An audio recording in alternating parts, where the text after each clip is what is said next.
L'Éternel dit, lève-toi, monte à Bethel, établis là ta demeure. Genèse 35, 1. Jacob n'avait jamais pu demeurer à Bethel. Il avait fait une visite rapide à Bethel et Bethel était devenu un fait établi. Bethel était là. La maison de Dieu était là. Mais Jacob ne pouvait pas y demeurer, car personne ne peut demeurer dans la maison de Dieu avant d'avoir accepté la place de soumission. Ainsi, Jacob avait à apprendre la leçon qui est fondamentale pour la maison de Dieu. Et Dieu peut lui dire ensuite, lève-toi, monte à Bethel, établis là ta demeure.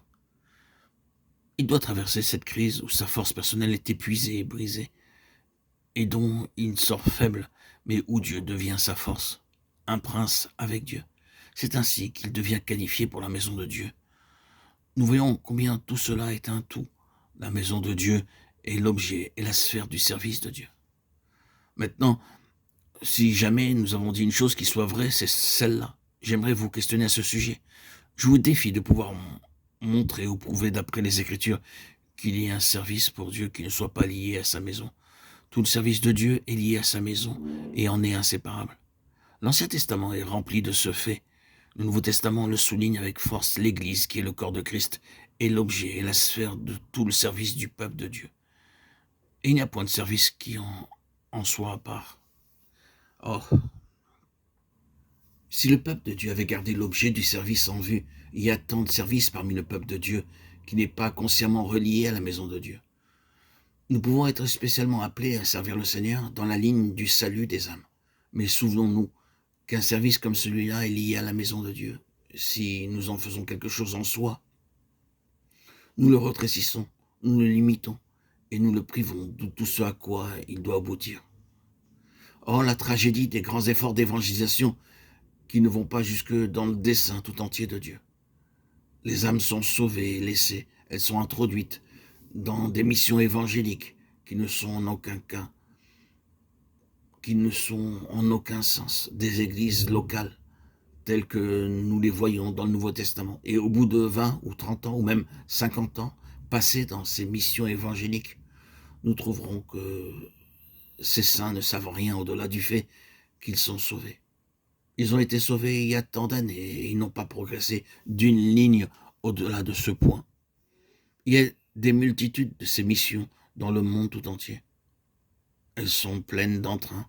On y rencontre des âmes qui se réjouissent de leur salut, mais c'est une tragédie.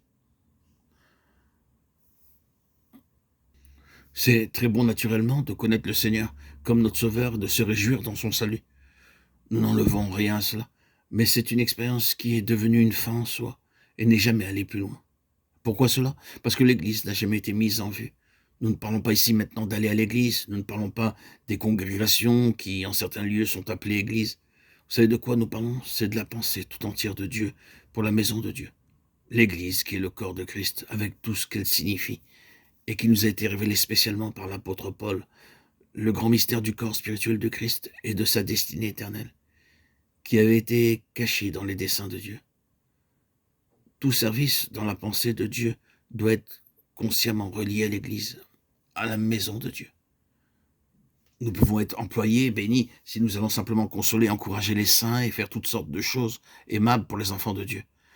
Mais sommes-nous tout à fait certains que cela les conduise à un réel accroissement spirituel, à l'accroissement de Christ, que cela les amène au but de Dieu? Ce peut être une aide, ce peut être une bénédiction, mais qu'en est-il de la réelle édification de la maison de Dieu? Dans notre ministère de consolation, d'aide, de réconfort, il faut que nous puissions apporter un accroissement spirituel. Et non seulement que nous aidions à des paralytiques à franchir une barrière, il nous faut avoir un but vers lequel tout converge, c'est-à-dire la maison de Dieu.